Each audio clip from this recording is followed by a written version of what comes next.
In today's video, let me show you how to use a Discord scheduled events.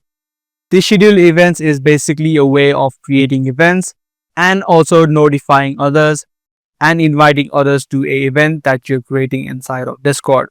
So in order to use the scheduled events, you need to first of all create an event. You can do that by heading over to the events section. We will be able to see on the top of the screen. I don't see the events option right here. You can click on this downwards arrow and then head over to the create event option.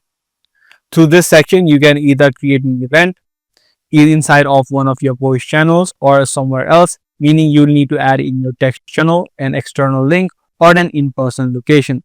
So you can choose one of these options where your event is going to take place. If you select a voice channel, you can just pick the one inside of your Discord server.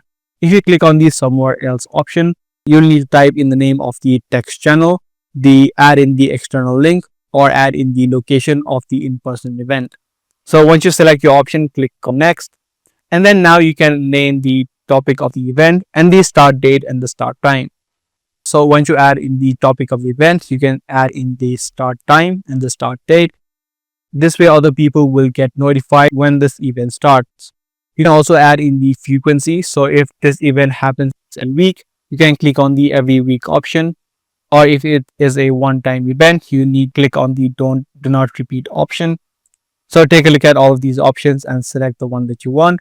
And then also add in a cover image and a description, letting other people know what this event exactly is about.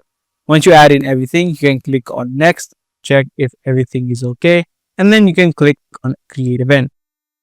Once the event now has been created, so that you can just copy in this link and provide other people so that other people can also join this link. Now, once you're inside of this link right here, and whenever other people click on that link, they can RSVP, meaning they can show their interest if they are joining. So they can just click on the interested option right here, and they also have the option of sharing in this link. A moderator can change a few other options inside of the three dotted lines, such as adding it to calendars if you use different calendars, or you can also edit this event to make a few changes. Once people start joining, you'll start to see the increase in the number of people in this section. So that's all there is in the way that you use scheduled events inside of Discord. If this guide video was helpful, do let us know by giving this video a thumbs up. That's pretty much all for today. I'll see you in the next video.